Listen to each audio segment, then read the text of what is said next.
और डिजिटल आंधी चली है और हम सब आंधी के थपेड़े से जूझ रहे हैं। हमें पता है कि इस आंधी में हम लहूलुहान हो रहे हैं, उसके बावजूद बड़े खुशी खुशी उस लम्हों को एंजॉय कर रहे हैं।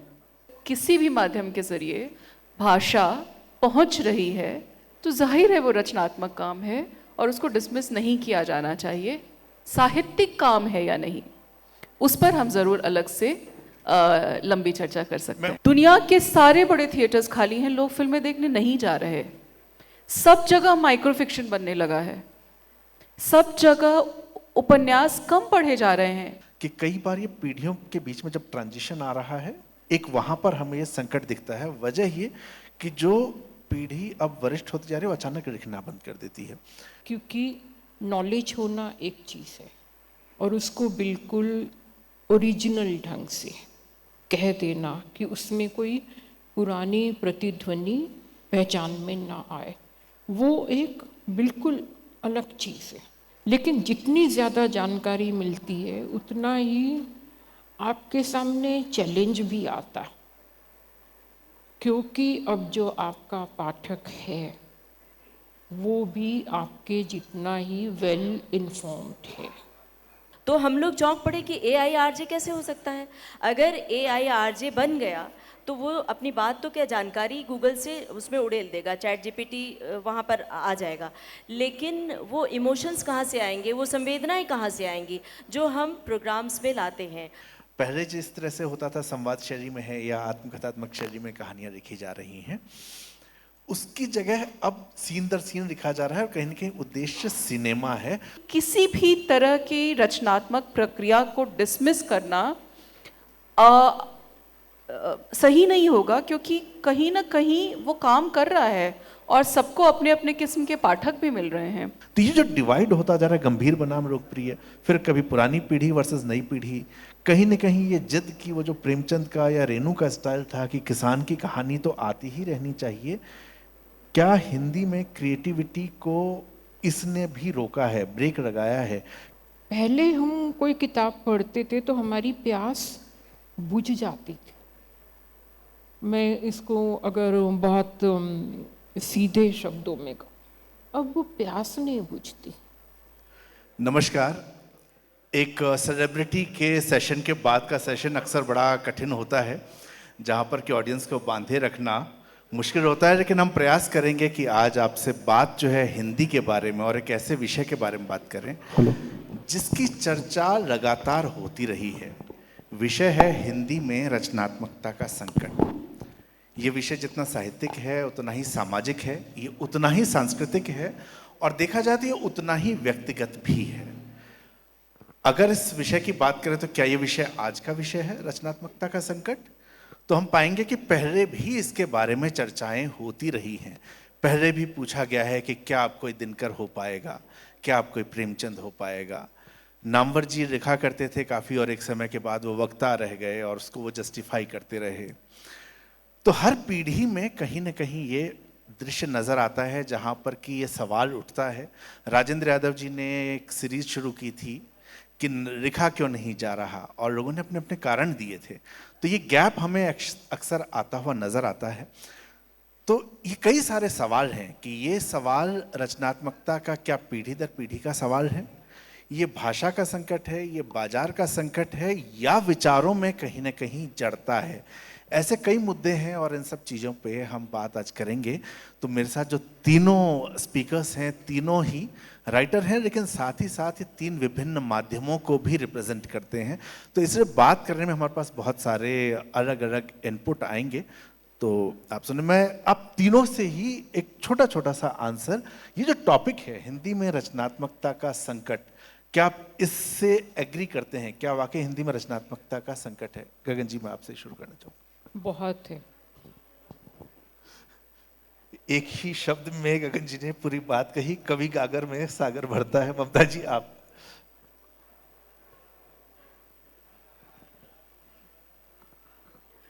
हेलो। इसके लिए तो रचनात्मकता का संकट इतना ज़्यादा गहराया है कि एक शब्द नहीं बल्कि शब्द कम पड़ जाएंगे। मैडम शायद इंतज़ार कर रही हैं। अपना ख़जाना बाद में खोलेंगी और हम चाह रहे थे कि मैडम अपने विचार पहले रखें, लेकिन आपने हमसे सवाल पूछा है। तो सच कहें तो रचनात्मकता का संकट गहराया है बड़ी ज़ोर से। दरअसल सोशल मीडिया की आंधी चली है और डिजिटल आंधी चली है और हम सब आंधी के थपेड़े से जूझ रहे हैं। हमें पता है कि इस आंधी में हम लहूलुहान हो रहे हैं, उसके बावजूद बड़े खुशी खुशी उस लम्हों को एंजॉय कर रहे हैं। सोशल मीडिया का प्रभाव इतना ज़्यादा हो गया है कि हम अपनी सोच को परे सरका देते हैं, सब कुछ मशीन के हवाले कर देते हैं। हम अपनी पीढ़ी को अगर छोड़ के आगे आने वाली पीढ़ी को देखें तो पाते हैं कि सब कुछ, सारा माल मसाला, अपनी सारी वैचारिकता, सारी सोच चैट जीपीटी एआई के हवाले कर चुकी है नई पीढ़ी। तो वहाँ हम देखते हैं, हमें याद है कि बचपन में एक ललित निबंध लिखने के लिए जब कहा जाता था तो हम अखबार की कतरनें ढूंढते थे, पत्रिकाओं के पन्ने ढूंढते थे और फिर घंटों बैठ के विचार करते थे कि इस विषय पर हम कैसे लिखें। लेकिन आज के हमारे बाद की जो पीढ़ी है, जो छात्र हैं, जो बच्चे हैं, उन्हें ये विषय दिया जाता है क्रिएटिव राइटिंग। क्रिएटिव राइटिंग मतलब रचनात्मक लेखन। आप लिखिए, इस विषय पर शब्द सीमा दी जाती है। बच्चे तुरंत कंप्यूटर ऑन करते हैं, लैपटॉप ऑन करते हैं, चैट जीपीटी से जानकारी हासिल करते हैं और फ़ौरन 10 मिनट के अंदर वो अपना आलेख पूरा कर लेते हैं। और ये माता पिता बड़ी शाबाशी देते हैं कि वाह, मेरा बेटा तो कितना ज़्यादा टेक्नो है, टेक्नोलॉजी का कितना ज़्यादा गुलाम है। ये शब्द नहीं कहते हैं, टेक्नोलॉजी में कितना महारथी है। तो कहीं न कहीं हम बड़े माता पिता इसके ज़िम्मेदार हैं और बहुत तेज़ी से रचनात्मकता का संकट गहराया है। हम सब इस बात से जूझ रहे हैं। अनु, मैं आपसे भी जानना चाहूँगा, आप तो किताब और फिल्म दोनों ही मीडियम को देख रही हैं, तो रचनात्मकता को मैं हिंदी के साथ, इसमें मीडियम को मैं नहीं रोक रहा, किसी भी मीडियम की हम बात करें। ये सवाल खोलकर आपने मेरे लिए थोड़ा सुविधाजनक बना दिया इसका जवाब देना, क्योंकि किस हिंदी की हम बात कर रहे हैं और किस विधा की बात कर रहे हैं उससे बहुत असर पड़ता है। और मैं जिस विधा में काम कर रही हूँ अब, या जिनसे मेरा रोज़मर्रा के दिनों में साबका होता है, वहाँ तो बल्कि मैं हैरान हूँ कि हिंदी को लेकर, न सिर्फ हिंदी को लेकर बल्कि भाषा को लेकर कई तरह के नए प्रयोग किए जा रहे हैं और उनसे ख़ुद को अपडेटेड रखना अपने आप में एक चुनौती है। सो वो नए माध्यमों के ज़रिए, जैसे कल हम रील्स की बात कर रहे थे, तो मैं तो बिल्कुल मुझे लगता है कि रील्स बनाना भी अपने आप में एक क्रिएटिव काम है और उसको क्यों डिसमिस किया जाए। बात ये है कि किसी भी भाषा का जो काम होता है वो संवाद करना होता है, एक बात को दूसरी जगह तक पहुंचा पाना, दूसरे इंसान तक पहुंचा पाना, किसी के जहन और किसी के दिल तक उतर पाना, उसका सबसे बड़ा उद्देश्य होता है। तो उस लिहाज से अगर किसी भी माध्यम के ज़रिए भाषा पहुंच रही है तो जाहिर है वो रचनात्मक काम है और उसको डिसमिस नहीं किया जाना चाहिए। साहित्यिक काम है या नहीं, उस पर हम ज़रूर अलग से लंबी चर्चा कर सकते हैं। मैं उस पर भी आपका विचार जानना चाहूँगा, लेकिन साथ ही एक सवाल और जोड़ देता हूँ। जो आपने कहा, जैसे हम रील्स की बात कर ही रहे थे, ये जो साहित्य में अगर हम बात करें तो क्या ये प्लेटफॉर्म का संकट हो रहा है या बाजार का या पाठकों का की वजह से? ये सिर्फ इनमें से किसी एक को कैटेगराइज करके करना बहुत मुश्किल है। ये पूरी हम जिस समय में रह रहे हैं उसका संकट है। कहीं भी किसी भी तरीके से हम उस दौर में रह रहे हैं जहाँ कहा जाता था कि हॉलीवुड की फिल्में बन रही हैं, मैं फिल्मकार के तौर पर अब बात कर रही हूँ, फिल्में बन रही हैं तो जो बिजनेस करती हैं वो ग्लोबली करती हैं। सब जगह थिएटर्स खाली हैं, दुनिया के सारे बड़े थिएटर्स खाली हैं, लोग फिल्में देखने नहीं जा रहे। सब जगह माइक्रो फिक्शन बनने लगा है, सब जगह उपन्यास कम पढ़े जा रहे हैं। इस साल का बुकर प्राइज़, वो अपने आप में, इस साल का एक बुकर प्राइज़ एक शॉर्ट स्टोरी कलेक्शन को जाना अपने आप में एक बहुत बड़ी बात है, क्योंकि न सिर्फ उस विधा को पहचान दी गई पर ये मान लिया गया कि सिर्फ उपन्यास ही साहित्य का इकलौता जो फ्लैगशिप जो है वो नहीं है। तो कहने का मतलब ये है कि तरीके बदले हैं, क्योंकि समय बदला है, पाठक बदले हैं, देशकाल बदला है, हम जिन जिस तरह से जिस इतनी तेज़ी से विज्ञान बदल रहा है, तकनीक बदल रही है और हमारी ज़िंदगी जिस तरह से आर्टिफिशियल इंटेलिजेंस से प्रभावित हो रही है, उसका जाहिर है असर पड़ेगा। और इसलिए ये सिर्फ किसी एक का संकट नहीं, ये साझा संकट है जो पूरी दुनिया में व्याप्त है। गगन जी, आपने एक ही शब्द में बड़ा जवाब दिया था, बहुत। अब इस बहुत में एक आपका अनुभव आता है, आपने वरिष्ठों को देखा, आपके समकालीन, और अब जो नई पीढ़ी आ रही है आप उसको देख रहे हैं। जब मैं शुरुआत कर रहा था तो ये मेरा जो जितना मैं समझ पाया हूँ कि कई बार ये पीढ़ियों के बीच में जब ट्रांजिशन आ रहा है, एक वहाँ पर हमें ये संकट दिखता है। वजह ये कि जो पीढ़ी अब वरिष्ठ होती जा रही है वो अचानक लिखना बंद कर देती है। आप भी अब कभी दर्शन की बात कर रहे हैं, आपका यात्रा वृत्तांत आ रहा है, आपको हम कवि के रूप में जानते हैं। ऐसे हम देखें तो बहुत सारे लेखकों ने कहीं न कहीं, जिनको हम पढ़ते हुए आगे बढ़ रहे हैं, एक समय के बाद रुकना शुरू हो जाते हैं या वो लिख नहीं रहे हैं, और फिर जो नई पीढ़ी आ रही है उसको अपनी जगह बनाने में समय लगता है। तो ये मेरा मानना है कि संभवतः ये पीढ़ी के बीच में जो ट्रांजिशन है वहाँ दिक्कत आती है, बाद में आगे बढ़ेगा। तो आप इससे सहमत हैं, असहमत हैं, या आप इसको किसी और रूप में देखती हैं?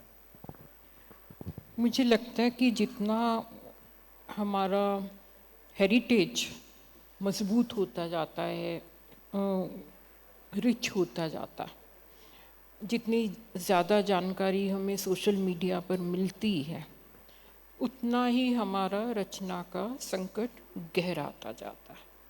क्योंकि नॉलेज होना एक चीज़ है और उसको बिल्कुल ओरिजिनल ढंग से कह देना कि उसमें कोई पुरानी प्रतिध्वनि पहचान में ना आए, वो एक बिल्कुल अलग चीज़ है। और मेरा बच्चों के साथ ज़्यादा अनुभव नहीं है, लेकिन जितना भी बच्चों के साथ मेरा इंटरेक्शन हुआ, इतना मैं कह सकती हूँ कि स्कूलों में चाहे भारतीय संस्कृति को लेकर ना भी पढ़ाते हों, घर में भी चाहे ना पढ़ाते हों, ना बताते हों, जैसे पहले दादी नानी बताती थी कहानियाँ, वो भी ना होता, लेकिन कोई चीज़ है, कोई स्मृति रहती है बच्चों में। उन्होंने महाभारत रामायण के नाम न भी सुने हों तो भी उनके अंदर कोई स्मृति रहती है जो उनके लिए, उनके मन में एक मापदंड बना देती है कि ये अच्छी कहानी है, ये अच्छी कविता है। आप कुछ ऊटपटांग कहानी कविता उनको सुनाकर देखिए, तुरंत बच्चा थप्पड़ लगाता है कि ठीक से कहानी सुना। तो ये जो है कहानी के प्रति आग्रह या कविता के प्रति आग्रह कि वो परफेक्ट कैसे हो, वो ओरिजिनल कैसे हो। एक छोटा बच्चा जिसे हमने साहित्य के बारे में कुछ नहीं समझाया, जिसे साहित्य के गुणों का कुछ नहीं पता, जिसे शास्त्रीय ज्ञान नहीं है, लेकिन उसके अंदर भी एक कोई प्राचीन चीज़ है कि वो आपकी बात क्रिएटिव थी या नहीं थी, इसको तुरंत कह देता। तो सोशल मीडिया से जानकारी मिलती है, हम सभी बहुत समृद्ध होते, लेकिन जितनी ज़्यादा जानकारी मिलती है उतना ही आपके सामने चैलेंज भी आता, क्योंकि अब जो आपका पाठक है वो भी आपके जितना ही वेल इन्फॉर्म्ड है। ये सबसे बड़ा चैलेंज है, क्योंकि आपका पाठक भी आपसे बेहतर वेल इन्फॉर्म्ड है। तो अब आप अपनी बात को कैसे कहें कि उसका कोई अर्थ निकलता, ये सबसे बड़ा मतलब मुझे लगता है कि ये हर समय में ये संकट थोड़ा और बढ़ ही जाता है, क्योंकि उस समय में कुछ और ज्ञान परंपरा में जुड़ जाता है जिसको हम सभी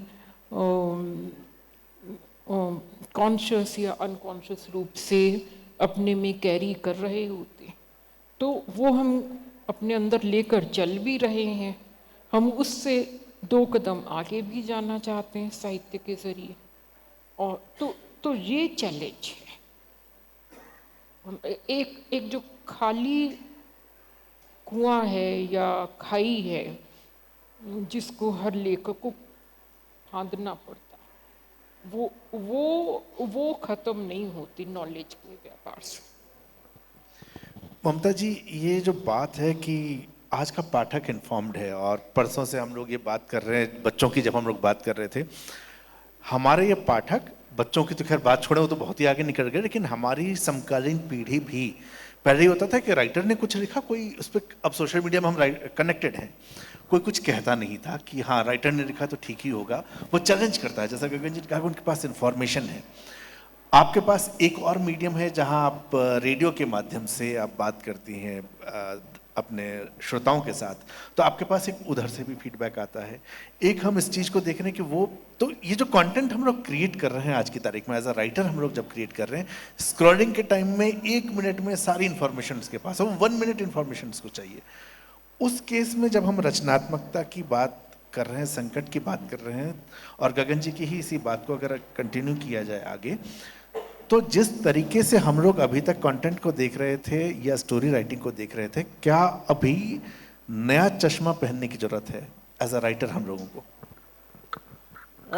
देखिए, इसमें कई सवाल शामिल हैं। जो जिस माध्यम की बात की है, रेडियो के माध्यम की बात की है, तो यहाँ तो बहुत ज़रूरी हो गया है रचनात्मकता को बहुत फास्ट ले जाना, क्योंकि रेडियो में भी चैनल्स की भीड़ हुई है, तो सभी चैनल्स में कॉम्पिटिशन्स, प्रतियोगिता है, तो हम अपनी बात को कितनी जल्दी से, कितने शॉर्टकट तरीके से कह सकते हैं। वन लाइनर यहाँ भी आ चुका है। तो पहले रेडियो में क्या होता था कि कोई विषय है, विषय को लेकर हम भूमिका बनाते थे, भूमिका से हम श्रोताओं को जोड़ते थे और उसके बाद अपनी बात कही जाती थी। लेकिन अब फट फट फट फट अपनी बात कह देने का ज़माना है, तो हम सब उस भीड़ में शामिल हो रहे हैं, लेकिन कहीं न कहीं हमारी वैचारिक समृद्धि कम हो रही है, वैचारिकता का ह्रास हो रहा है। क्योंकि पहले हमारा पढ़ा हुआ, हमारी जो जहनी तैयारी होती थी वो बड़ी समृद्ध होती थी, कमाल की होती थी, लेकिन हमारे बाद की जो पीढ़ी आ रही, जो आरजे आ रहे हैं, वो शॉर्टकट में हर बात कहने की और शॉर्टकट में तैयारी करने की उनके पास ज़रूरत से ज़्यादा जानकारी लेने के चक्कर में उन्हें कुछ भी जानकारी नहीं हो पाती है। माफ़ी सहित ये बात कह रही हूँ। कई बड़े संगीतकार, कई बड़े गीतकार, गायक हैं जिनका नाम हमारे आने वाली पीढ़ी को नहीं पता होता है।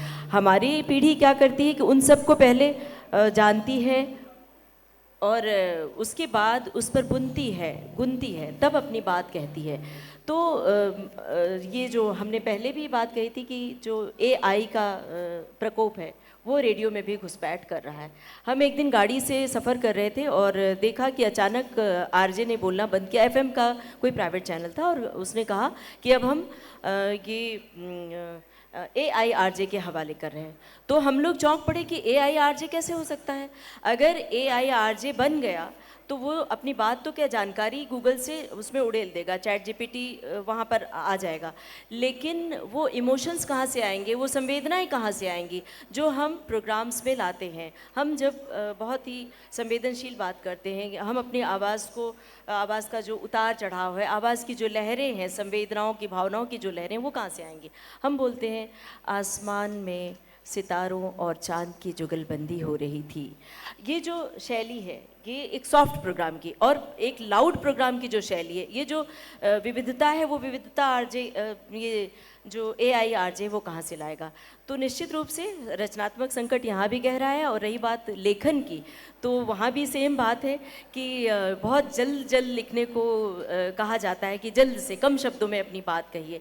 तो यहाँ जो हम लिखने के लिए घंटों विचार करते हैं, प्रकृति को देखते हैं और चीज़ों को देखकर अपने भीतर आत्मसात करते हैं, वो सब करने की बजाय लोग फटाक से गूगल में जाते हैं और बहुत सारी जानकारियाँ जुटा लेते हैं। मैंने भी एक कहानी इस तरह से लिखी है, बंकर नाम की एक कहानी लिखी, मैंने भी रिसर्च बेस्ड लिखी, लेकिन मुझे उसमें हमेशा एक गिल्ट महसूस होता रहा कि नहीं, मुझे और ज़्यादा सोचना चाहिए और ज़्यादा विचार करना चाहिए।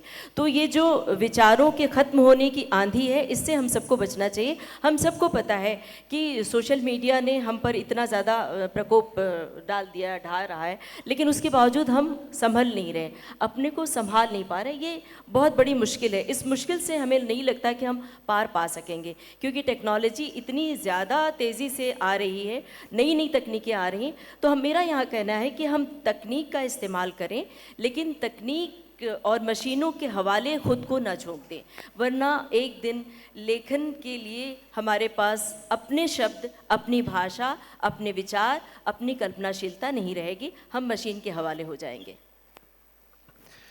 एक ममता जी की बात में ना एक वो शैली की बात आई थी AIRJ की और इसकी, तो जो आरोप है स्पेशली हम लोगों पे जिनको कि नई हिंदी मान लिया जाता है, ये आरोप है कि हम जो है सीन दर सीन लिख रहे हैं।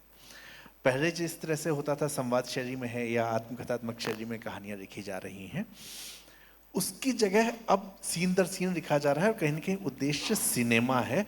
और इसको एक कारण माना जा रहा है कि हिंदी में जो एक था कि पाठक के जुड़ने का, वो इससे टूट रहा है। ये एक पीढ़ी का मानना है, हालांकि एक नई पीढ़ी, क्योंकि मेरा तो निजी अनुभव ये है कि उसकी वजह से एक पीढ़ी जुड़ी भी क्योंकि वो फास्ट पढ़ पा रही है। ये जो राइटिंग स्टाइल का डिफरेंस आया है, क्या ये भी कहीं ना कहीं इम्पैक्ट कर रहा है क्रिएटिविटी को? नवीन, ये बड़ा मुश्किल सवाल है, क्योंकि मैंने कभी ना अपने काम को एनालाइज ही नहीं किया। वो पोस्ट फैक्टो एनालिसिस भी होता है, उसका वक्त नहीं रहा, क्योंकि मैं बड़ी तेज़ी से, मुझे लगता था कि एक काम ख़त्म किया और दूसरी विधा में दूसरा काम शुरू करना है। तो मतलब पहला कहानी संग्रह था, दूसरा संस्मरण था या डायरी थी, और तीसरा उपन्यास था। वो तीनों अलग अलग विधाएं थी मुझे। और ये सब इंस्टिंक्टिव था। मुझे इस तरह की ना कोई ट्रेनिंग है, ना मैं बहुत सोचती हूँ कि अच्छा ये बौद्धिक या वैचारिक काम है। मतलब बहुत सारा काम एक्चुअली दिल से आता है मेरे लिए, कम से कम, और भाषा एक ज़रिया है सिर्फ उसको पहुँचाने के लिए। तो मैं सोचती ही नहीं, ना विधा के बारे में, ना शैली के बारे में जो सवाल आप पूछ रहे हैं। यही बात स्क्रीन प्ले के लिहाज से भी बिल्कुल उतना ही, जितना ग्रामर सीखना था, जिसकी वजह से जब मैं स्क्रिप्ट लिखूं तो 500 लोगों के कास्ट ऑफ क्रू को वो भाषा समझ में आ जाए और मेरा लिखा हुआ समझ में आ जाए, उनके लिए क्लियर रोड मैप हो। मेरी कोशिश पर इतनी रहती है। लेकिन और इसलिए मुझे नहीं लगता कि मेरी कोई शैली डिफाइंड भी है, मुझे तो आता ही नहीं। तो मेरी तो ऐसा किस स्टाइल में लिखती हूँ मुझे खुद ही नहीं पता। मेरी एक फिल्म का स्टाइल दूसरी फिल्म की स्टाइल से बहुत जुदा होता है। इसलिए शायद AI मेरे बड़े काम आए, क्योंकि हर बार आप उसको नया प्रॉम्प्ट दे रहे हैं और नए तरीके से लिखवा रहे हैं, हालांकि मैंने कोशिश नहीं की। बहरहाल जो सवाल जो आपका है ना, कि हम लोग जो नई पीढ़ी जिस तरह की भाषा में, जिस तरह की हिंदी में लिख रहे हैं, और उसकी शैली कितनी जुदा है, उसके लिए भी मुझे, जैसे हम मजाक में कई राइटर्स के लिए कहते हैं कि वो लोग वन लाइनर्स पहले लिखते हैं और कथा बाद में बुनते हैं, उसके इर्द गिर्द या किरदार बाद में लेकर आते हैं। वो सबकी अपनी अपना क्रिएटिव प्रोसेस है। और कोई भी मेरे हिसाब से, और मैं किसी किस्म की विशेषज्ञ नहीं हूँ, ना भाषा की, ना साहित्य की, ना फिल्म की, बावजूद इसके मैं ये कहना चाहूँगी कि किसी भी तरह की रचनात्मक प्रक्रिया को डिसमिस करना सही नहीं होगा, क्योंकि कहीं ना कहीं वो काम कर रहा है और सबको अपने अपने किस्म के पाठक भी मिल रहे हैं। और मैं गगन जी की बात से पूरी तरह सहमत हूँ कि जब आपका पाठक आपसे ज़्यादा आगे होता है और इन्फॉर्म्ड होता है, तो एक रचनाकार के तौर पर आपकी चुनौती बड़ी बढ़ जाती है। और तब शायद मेरे जैसे जो मौका परस्त या फिर एस्केपिस्ट लोग हैं, वो नई विधा ढूंढ लेते हैं कि अच्छा उसके जरिए फिर मैं नया ऑडियंस बना लूँगी। लेकिन मुझे लगता है कि संक्रमण के इस दौर में जो वो हमको भी अपनी रचनात्मकता को और अपनी क्रिएटिव प्रोसेस को, दोनों को नए तरीके से समझने की और देखने की ज़रूरत है और ख़ुद को बदलने की ज़रूरत है। क्योंकि एक हद तक ही हम ये कह सकते हैं कि हाँ, नहीं है, ना समझ है, ना आगे की पीढ़ी को, ना हमारे पाठक वर्ग को, ना हमें समझ में आता है। लेकिन ये असलियत है, ये आज की हकीकत है और उसके हिसाब से ख़ुद को बदलना बहुत ज़रूरी है। गगन जी, आज के हिसाब से बदलने की ज़रूरत राइटर्स की है और पाठक तो चेंज हो ही रहा है, लेकिन एक विवाद लगातार चल रहा, पुरानी पीढ़ी वर्सेस नई पीढ़ी, ये हमेशा रहा है। अभी भी जो है जो वरिष्ठ राइटर्स हैं वो कहते हैं कि आगे की पीढ़ी कूड़ा दिख रही है, और उनके लिए भी उनसे सीनियर्स ने ये बात कही थी। एक तो मुझे दिखता है कि ये जो डिवाइड है नई वर्सेस पुरानी, कहीं ना कहीं ये क्रिएटिविटी को इम्पैक्ट कर रही है। दूसरा जो बहुत ज़्यादा बहस का मुद्दा मैं देखता हूँ, वो देखता हूँ गंभीर साहित्य बनाम लोकप्रिय साहित्य। अब लोकप्रिय साहित्य को हिंदी के अंदर जिस दृष्टि से देखा जाता है वो भी बड़ा मतलब अजीब है, क्योंकि मैं इंग्लिश पब्लिशिंग में काम कर चुका, मैं वहाँ देखता हूँ वहाँ ये डिवाइड इस तरह का नज़र नहीं आता जितना हमारे यहाँ आता है। तो वहाँ पर आपको क्रिएटिविटी इंग्लिश में आप देखेंगे कि अलग अलग विषयों पे ज़्यादा है। 3-4 दिन पहले ही एक बहुत वरिष्ठ लेखक का एक पोस्ट था कि अब जो है गाँव के किसान की चर्चा क्यों नहीं हो रही है, अगर उनके उपन्यास आ रहे हैं तो उसकी चर्चा क्यों नहीं हो पा रही है, तो उनकी चिंता वहाँ थी। वही नई पीढ़ी कह रही है कि मेरे कॉलेज में क्या हो रहा है उसकी बात क्यों नहीं हो रही, या मेरी नौकरी में क्या हो रहा है उसकी बात क्यों नहीं हो रही। स्त्री की भी बात करें तो घूम फिर के वो कहानी एक डायरेक्शन में ही है, जबकि अब हमारे सामने जो है आप इस स्टेज पे ही आप देख लीजिए कि अलग अलग एरिया में काम करने वाले लोग हैं, तो एज अ राइट स्त्री उनका भी एक संकट अलग होगा, उनकी कहानी अब डिफरेंट होती जाएगी पहले से। तो ये जो डिवाइड होता जा रहा है गंभीर बनाम लोकप्रिय, फिर कभी पुरानी पीढ़ी वर्सेस नई पीढ़ी, कहीं ना कहीं ये जिद की वो जो प्रेमचंद का या रेणु का स्टाइल था कि किसान की कहानी तो आती ही रहनी चाहिए, क्या हिंदी में क्रिएटिविटी को इसने भी रोका है, ब्रेक लगाया है? क्योंकि जब भी कोई नया राइटर नए विषय पर लिख रहा है वो तुरंत कूड़े का ढेर कह दिया जाता है, चाहे पाठक उसको जितना भी पसंद करें। मुझे लगता है कि हमें सरलीकरण से बचना चाहिए, और जो रचनाएं सरलीकरण करती हों उनसे तो हम सहज बच ही जाते, मतलब उन्हें हम अधूरा छोड़ देते हैं, आधा पढ़कर ही पता चल जाता है कहाँ जा रहा। जो सृजनात्मक रहस्य या सृजनात्मक चैलेंज को निभाती हुई कृति होगी वो किसी भी दशक में लिखी गई हो, वो आपको पाठकीय स्वाद उतना ही देगी, उतना ही रिवार्ड करेगी जितना कॉन्टेम्प्रेरी। मैं पिछले दिनों गोपीनाथ महंती का ऐसे ही एक संग्रह शुरू कर लिया। अब उसमें कहानी की पहली पंक्ति थी कि पूरे गांव में खबर फैल गई कि महाशय ने पान खा लिया और बदनामी शुरू हो गई। वो सारी कहानी इसके गिर्द चलती है। अब वो जो कहानी है कि उन्होंने पान खा लिया और इससे पहले तक वो बहुत छुआछूत मानते थे और बड़ा संयम से रहते थे, और अब बिल्कुल इतनी उम्र में आकर एक दिन उनको लगा कि उन्होंने पान तो खाकर देखा ही नहीं। अब ये जो चीज़ है इसको हम किसी एक समय में सीमित नहीं कर सकते, वो समय में है भी, लेकिन वो कहानी कितनी कितनी तरह से एक व्यक्ति की इच्छा को, तृष्णा को, उसे सामाजिक तौर पर क्या करना चाहिए, नहीं करना चाहिए, मतलब वो समय को तोड़ देती है। वो समय मुझे लगता है हमारा संकट या हमारा चैलेंज ये है कि हम समय में रहते हुए भी समय को तोड़ें कैसे। पहले हम कोई किताब पढ़ते थे तो हमारी प्यास बुझ जाती थी। मैं इसको अगर बहुत सीधे शब्दों में कहूँ, अब वो प्यास नहीं बुझती।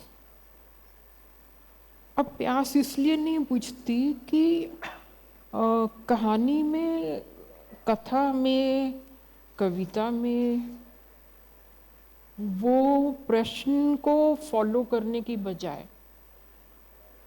उसका समाधान क्या निकलने वाला है ये शुरू में ही पता चल जाता। और मुझे लगता है कोई भी जिज्ञासु पाठक समाधान चाहता तो है, लेकिन बहुत आसान समाधान नहीं चाहता। वो चाहता है कि उसके प्रश्न के जितने डायमेंशंस हैं उसके समाधान के भी उतने ही रंग उसको दिए जाए। ये एक संकट है जिसको हम लोग हमेशा जस्टिफाई नहीं कर पाते। अब रशियन लेखक थे गोगोल, उनकी एक कहानी है कि वो जा रहे थे और अचानक से उनको लगा कि उनकी नाक नहीं है। अब नाक कहाँ गई, वो सारी कहानी इसी चीज। ये जो एग्जिस्टेंशियल ट्रॉमास हैं, ऐसा नहीं कि सचमुच में ही नाक गायब हो गई, लेकिन एक लेखक इस बिंब के जरिए कुछ कह रहा है, किसी बड़ी अस्तित्विक संकट की बात कर रहा है। तो हमें अपने अपने रास्ते से ये तो देखना पड़ेगा कि वो कौन सी नोक है जहाँ से हम शुरू कर लें। हम बहुत सारे विस्तार से शुरू करते हैं, नोक से नहीं शुरू करते, जबकि नोक से ही आपको समस्या तक शायद जाना अपेक्षित। एक टाइम जो है चेंज हो रहा है, पाठक बदल रहे हैं। गगन जी ने जो बात की वो एक टाइम था जब हम लोग पढ़ते थे और पढ़ते हुए बड़े हुए इस तरह कहानियाँ। अब हमने नई जनरेशन की बार बात की, ममता जी, अगर हम बात कर रहे हैं अब जो युवा पाठक है, क्योंकि ये जो बात आई इश्यूज़ की, मुझे लगता है पान खाने वाली समस्या, क्योंकि हम कनेक्ट कर पा रहे हैं। मैं भी जब छोटा था तो पान खाना, इनफैक्ट मेरी जब शादी हुई तो मेरी तारीफ में यही कहा गया था, अरेंज मैरिज थी, कि लड़का पान सुपारी भी नहीं खाता है। सो वो ये बताया गया। हालांकि मेरी बीवी को बाद में बड़ा कष्ट हुआ कि पीता कुछ और है, वो नहीं बताया था किसी ने। तो नई पीढ़ी जो है उसके लिए अब नई समस्याएं हैं। एज अ राइटर अब जब हम उनके लिए लिख रहे हैं तो क्या हम उस नई पीढ़ी को पहचान पा रहे हैं? एक शब्द है मार्केटिंग में हम यूज़ करते हैं, टारगेट ऑडियंस, और जिसको राइटर कम्युनिटी पसंद नहीं करती, पर ये सच है कि कहीं ना कहीं एक टारगेट ऑडियंस है। और जब हम लिख रहे हैं, जब उसकी भाषा को या उसके इमोशन को टच करते हैं, जिन इमोशंस की बात गगन जी ने की, हम लोगों के पास चूँकि बहुत एक्सपोजर नहीं थे तो इन इमोशंस को हम पकड़ पा रहे थे। जो इमोशन हम 19-20 साल में पकड़ पा रहे थे, वो इमोशन बच्चा जो है अब 7-8 साल की उम्र में पकड़ ले रहा है। तो क्या हम नए पाठक को पकड़ पा रहे हैं? हमारी जो क्रिएटिविटी है क्या कहीं ना कहीं उसको देख के आ रही है? क्या हम उसकी रिंगों को समझ पा रहे हैं? ये बहुत मुश्किल है। मुश्किल है नहीं, हमने मुश्किल पैदा कर रहे हैं हम सभी। मुझे लगता है कि खाना जब हम खाते हैं तो वो खाना नियमित रूप से जो खाना खाते हैं वो डाइजेस्ट हो, वही खाना खाना चाहिए डेली। और जाहिर सी बात है कि बड़ी हैवी चीज़ें, नॉनवेज है, पूड़ी पराठे खीर रोज़ तो नहीं खा सकते हैं, तो जो डाइजेस्ट कर सके वही खाना चाहिए, वही खिलाना चाहिए। तो ये आने वाली पीढ़ी के साथ यही है। अगर हम आने वाली पीढ़ी को साहित्य से जोड़ना चाहते हैं, संस्कृति से जोड़ना चाहते हैं, तो अगर हम भारी भरकम शब्दों और भाषा के प्रयोग से शुरुआत करेंगे तो नई पीढ़ी भग जाएगी, क्योंकि उसके पास बिल्कुल भी पेशेंस नहीं है, धीरज नहीं है। उनको उनके स्तर पे उतर के, उनके शब्दावली में प्रवेश करके, उनकी भाषा के साथ उनको जोड़ना पड़ेगा, तब वो साहित्य से कनेक्ट कर पाएंगे। मैं आने वाली पीढ़ी की भाषा देखती हूँ, क्योंकि मेरे घर में भी मेरा बच्चा है, तो मैं उसकी कभी व्हाट्सएप मैसेजेस देखती हूँ तो मेरी समझ से परे इतने शॉर्टकट, इतने शॉर्ट टर्म हैं, IDK, CP, YC, जाने क्या क्या। तो मैंने कहा कि एक बार मैं पढ़ने लगी तो मैंने कहा इसका मतलब क्या हुआ। और हमारी चर्चा ऑफलाइन पहले हो चुकी है, ऑफ माइक। तो मैंने कहा कि ये सब क्या है, तो उसने 2-4 शब्दों के अर्थ बताए। और मैंने कहा क्या इस तरह की बोरिंग तुम लोग करते हो, थोड़ी सी क्रिएटिविटी तो रखो। तो देखा कि तो माँ को समझाना मुश्किल है। एक बार मैंने ऐसे किया, लेकिन फिर मुझे लगा कि अगर मैं इससे दूर हटती रहूँगी तो ये मुझसे दूर चला जाएगा। और ये अपनी बातें मुझसे शेयर नहीं करेगा, फिर ये कुछ भी करेगा तो मैं नहीं जान पाऊंगी। तो मुझे उसके स्तर पर उतरने के लिए मुझे जानना पड़ेगा कि वो क्या कर रहा है। फिर मैंने उसकी भाषा में बोला, एक दो रट लिए मैंने भी, हालांकि रटन के खिलाफ हम जा रहे हैं, अभी जो बातें आएंगी कि रटना नहीं है, तो मैंने भी रट लिया और मैंने भी शॉर्ट टर्म में बात करना शुरू किया, तो वो मुझसे कनेक्ट होने लगा। ये जो आजकल नई नई तकनीक आई है सोशल मीडिया पर, फेसबुक, इंस्टा और ये ट्विटर, इस सब पे वो जिस भाषा में बातचीत करते हैं हमें वो समझना पड़ेगा। और रही बात साहित्य की, तो साहित्य उन्हें हम पहले वही साहित्य पढ़ाएं जो वो उनको पसंद आ रहा, उनको लिख कर पढ़ कर खुद बताएं। हमारी भी जिम्मेदारी बड़ी हो जाती है कि हमने सीधे अगर उनको उनके हाथ में प्रेमचंद और निराला और बड़े साहित्यकारों को दे देंगे तो उनको तो समझ में नहीं आएगा, वो किताब बंद करके रख देंगे। तो इसलिए पहले उनके स्तर पर उतरकर सरल भाषा में लिखा साहित्य उन्हें सौंपे तो वो हमसे कनेक्ट कर पाएंगे। और बहुत सारी और भी बातें हैं, जो प्रतियोगिता का दौर है, जो शैक्षिक व्यवस्था है, उसमें भी बहुत सारे बदलाव की तो हम नहीं बात करेंगे, क्योंकि बदलाव तो हम जो चाहते हैं वो नहीं हो सकता है, बदलाव तकनीक के साथ ही होगा। कि प्रतियोगिता का दौर 100%, अगर 100% लाओगे तो ही तुम्हारा IIT में सिलेक्शन होगा, वरना तुम कुछ नहीं कर सकते हो। तो ये जो असफलता का टेंशन हम दे रहे हैं, स्ट्रेस दे रहे हैं आने वाली पीढ़ी पर, युवाओं पर, वो भी एक कारण है रचनात्मक संकट का। वहाँ भी उनकी रचना धर्मिता कहीं न कहीं पीछे जाती है, कि उनकी सोचने समझने की शक्ति पीछे जा रही है। वो जल्दी जल्दी शॉर्टकट में पढ़ लेना चाहते हैं। उनके पास वर्कशीट बुक है, वर्कशीट बुक में जल्दी जल्दी क्वेश्चंस के आंसर भर दिए, हो गया, हो गई मेरी पढ़ाई।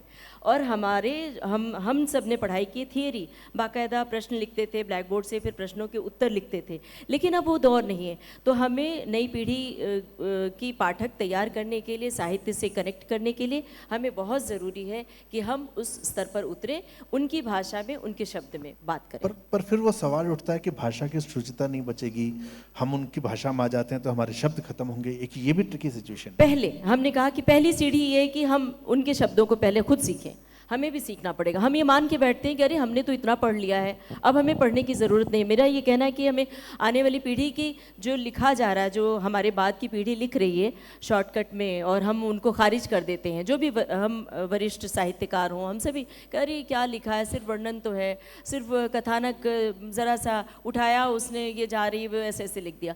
तो ये सही कि हमने जो पढ़ा है साहित्य, उसमें एक चित्र होता है, शब्दों के माध्यम से हम जो वाक्य पढ़ रहे होते हैं उस दौर में पहुंच जाते हैं। हम प्रेमचंद की भाषा पढ़ते हैं, उस दौर में पहुंचते हैं और उस सामाजिकता को महसूस करते हैं। लेकिन अब जो साहित्य लिखा जा रहा है, क्योंकि उनके पास शब्द सीमा है, आपको 2000 शब्द में कहानी लिखनी है, 1500 शब्द में कहानी लिखनी है, 10 मिनट की कहानी में आपको बोलना है। अब 10 मिनट में कौन सी कहानी आपको बोल के सुनाई जाएगी? तो ये जो सीमाएं हैं, सीमाओं में बांध रहे हैं, ये बहुत मुश्किल पैदा हो रही है।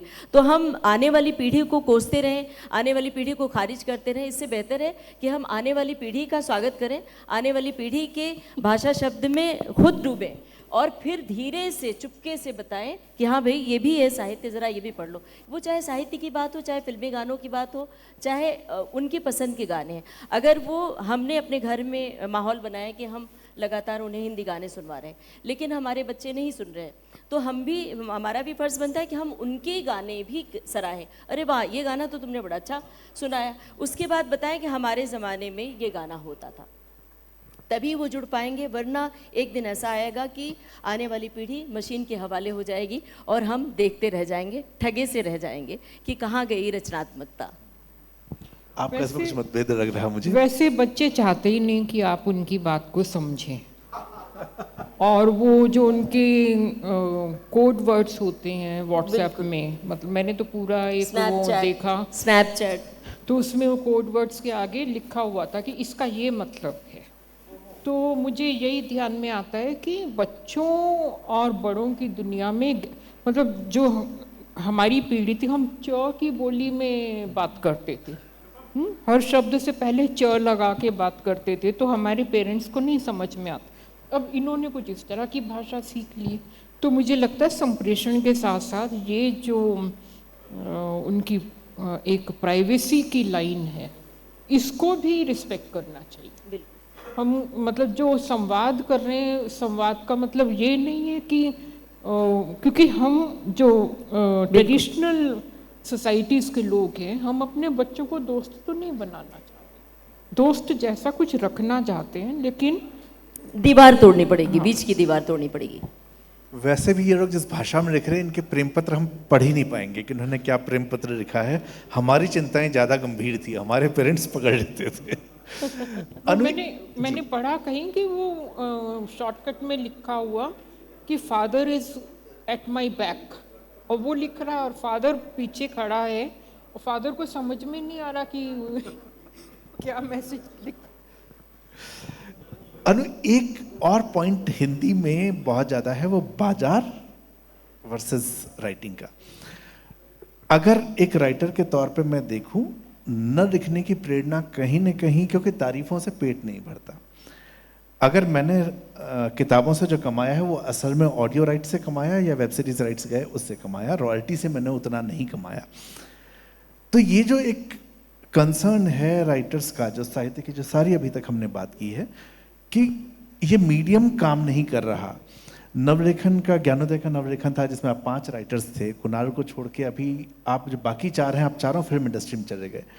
और निश्चित तौर पे किताबों में जितना 4, 5, 10 किताबें लिखेंगे उससे ज़्यादा एक फिल्म आपको पैसा दे रही है। तो ये जो मार्केट का और ये जो कमर्शियल एंगल है, क्या ये भी कहीं ना कहीं राइटर्स को उपन्यास लिखने से रोकता है? हम जब अभी कुछ समय पहले जब इसी सेशन के लिए चर्चा कर रहे थे, तो हमें रिसेंट में कोई बढ़िया उपन्यास ध्यान ही नहीं आ रहा था जिसको कि हम देखें और उसके ऊपर चर्चा करें। और जो अच्छा लिख रहे हैं वो फिर आर्या वेब सीरीज आती है, मिसेस मूवी आती है, जबकि उससे पहले ब्रूस काफो लिख चुकी है, मम्मा की डायरी लिख चुकी है, तो उससे हम पसंद करते हैं। लेकिन ये पूरी पीढ़ी वहाँ चली गई। गौरव सोलंकी की 11वीं एक लड़के कितनी चर्चा हुई, और गौरव उसके बाद फिल्में ही लिख रहा है। हाँ, मतलब ये संकट तो जाहिर है कि मेरी पहली किताब जो थी 2014 में आई थी, दूसरी किताब 2015 में आई थी, तीसरी किताब 2019 में आई थी। उसके बाद मैंने हिंदी में लिखना बंद तो नहीं किया, कम कर दिया, बंद ही कर दिया। उसके बाद किताब नहीं लिखी, और उसके बाद से मैं commercial, quote and quote commercial writer हो गई, जो स्क्रीन राइटर हो गई। उसके बावजूद इस तरह के किसी पैनल डिस्कशन के लिए मुझे बुलाया जा रहा है, तो जाहिर है कि बीच में एक बहुत बड़ा गैप है जिसको भरा नहीं जा सका है। और ये जाहिर है कि न कुछ लिखा गया इस तरह का, न कुछ बना विच इज़ वर्थ डिस्कसिंग। मतलब ये तो दुख की बात है। और इससे, जिस बात से मैंने शुरू किया था उससे बिल्कुल उल्टे लग रहा है ऐसा कि हम एक बहुत गंभीर परेशानी की तरफ खड़े होकर उसको देख रहे हैं और हमें कुछ रास्ता नहीं सूझ रहा। जो बाज़ार की बात आपने कही नवीन, वो सच है, और उससे जुदा हम होकर और एक किसी मॉरल हाई ग्राउंड पर रह के नहीं देख सकते हैं। हम सबको अपने अपने घर चलाने हैं, और हमारे लिए लेखन हमारी रोज़ी रोटी है, और हम इसी से पहचाने जाते हैं, हमारे घर चलते हैं, हमारे बच्चों की फ़ीस जाती है। तो हम शौकिया तौर पर अगर लिख रहे होते तो कंसिस्टेंटली इतने सालों तक नहीं लिख रहे होते, चाहे आप हो या मैं हूँ, यहाँ पैनल पर बैठे सब लोग हैं। तो अगर कंसिस्टेंटली हमको लिखना है या फिर रचनात्मक प्रक्रिया चलाए रखनी है जिस तरह से भी, उसके लिए बहुत ज़रूरी है कि उस तरह का माहौल भी बना रहे। और वो माहौल बहुत सारी चीज़ों से आता है। वो माहौल पाठक वर्ग से आता है, तारीफ, जैसे आपने कहा तारीफ से पेट नहीं भरता, वो किस तरह के लोगों से हमारा संवाद हो रहा है, किस तरह की पहचान हमको मिल रही है, उसका फाइनेंशियल ग्रेटिफिकेशन क्या है, आगे उस काम का कितना असर पड़ेगा बाद के कामों पर, ये सारी चीज़ें तय करती हैं। और तब जाकर आप एक रचना, किसी कुछ लिखने का, कोई भी चीज़ हो, एक उपन्यास हो या कोई एक बड़ा काम हो, आपकी ज़िंदगी कम से कम 2 साल ले लेता है। फिल्म स्क्रिप्ट भी 2 से 3 साल आपकी ज़िंदगी के कहीं नहीं गए, जो एक बड़ा काम जो है वो ले लेते हैं। तो 3 साल अगर लगा रहे हैं तो उसका हासिल क्या है? और अगर हासिल कुछ नहीं है तो फिर हम सिर्फ रचनात्मकता की सेवा में लगे रहें, तो ये तो मुझे लगता है ज़्यादती होगी लेखकों से इस तरह की उम्मीद। गगन जी, इसको समाप्त करते हुए आखिरी में क्लोजिंग रिमार्क आपसे चाहूँगा कि समाधान क्या होगा इसका? नहीं, मैं अभी इतनी वरिष्ठ नहीं हुई हूँ कि मैं कोई समाधान दे सकूँ, लेकिन आप लोगों की बात सुनते हुए मुझे एक दृश्य याद आ रहा था, शायद मालगुडी डेज में था, कि वो जो युवा लड़का है जिसकी विदेशी पत्नी है, वो कोई कंप्यूटर नुमा चीज़ लेकर आता है, उसका बाप हलवाई है।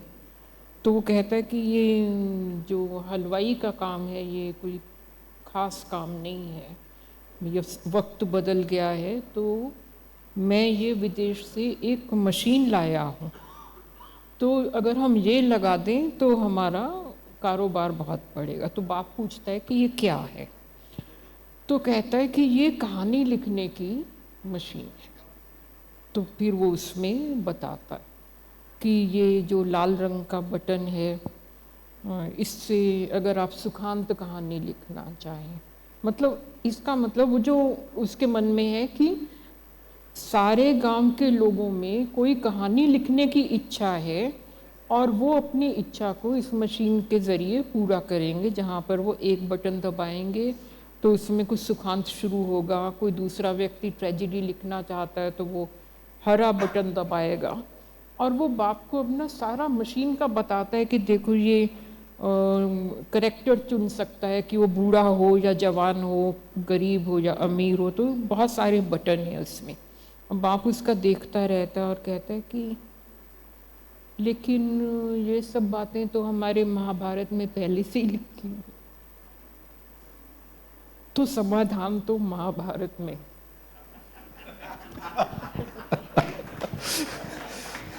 समय खुद ही समाधान निकालेगा। महाभारत में समाधान था, फिर जी जी।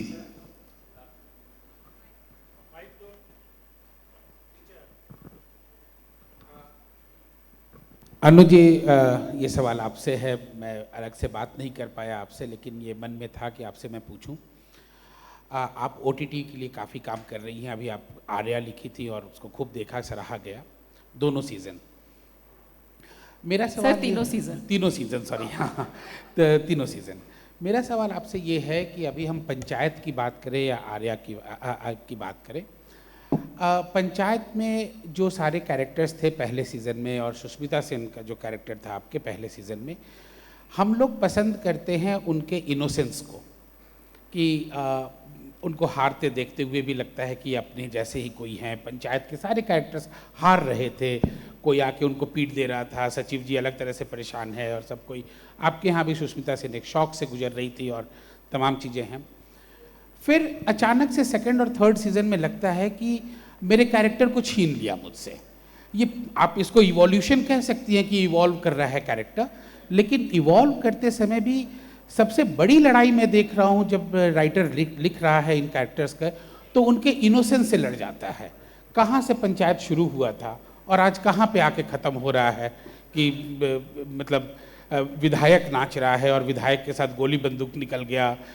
आपकी सुष्मिता से अंततः जाके तलवार चलाना शुरू कर दी है, ठीक है, वो उसके शुरुआती दिनों के ट्रेनिंग का हिस्सा नहीं दिखाया का संकट है, क्या कहें अब।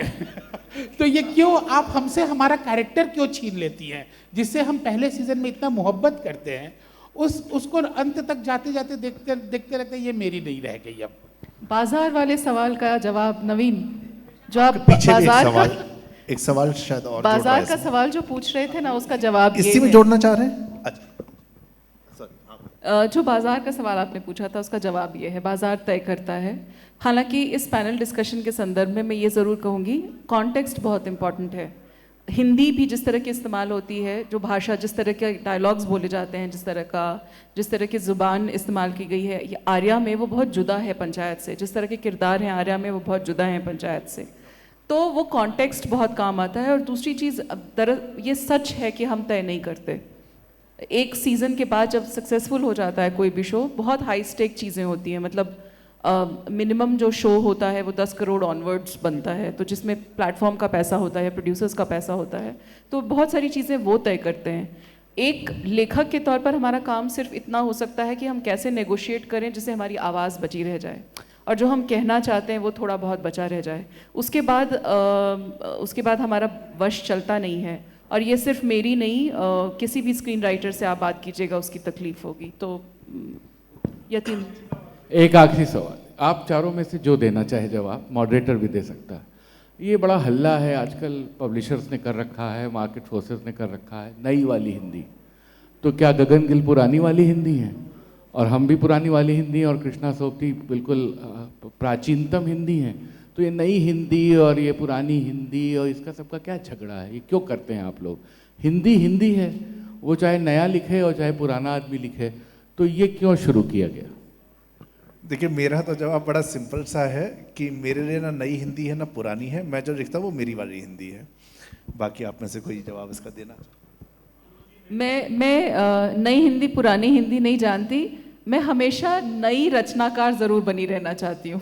तो मेरा नए पुराने से सिर्फ इतना ही रिश्ता है। मेरा यहाँ ये कहना है कि पुरानी हिंदी और नई हिंदी के विवाद में नहीं पड़ना चाहिए, बल्कि जो हिंदी मैंने पहले भी कहा, नई पीढ़ी को जोड़ने के लिए बहुत ज़रूरी है कि उन भाषा, उन शब्दों का भी स्वागत करना पड़ेगा जो वो लिख रहे हैं। तो हमें नई हिंदी का भी स्वागत करना होगा, लेकिन वहाँ पर कंटेंट होना बहुत ज़रूरी है। उसमें कंटेंट क्या है, ये बहुत ज़रूरी बात है। आपका बहुत बहुत धन्यवाद। आप तीनों का समाधान वक्त ही निकालेगा, और चूँकि असर अब टाइम ओवर हो गया, नेक्स्ट सेशन है, तो आप बाहर आप बात कर सकते हैं।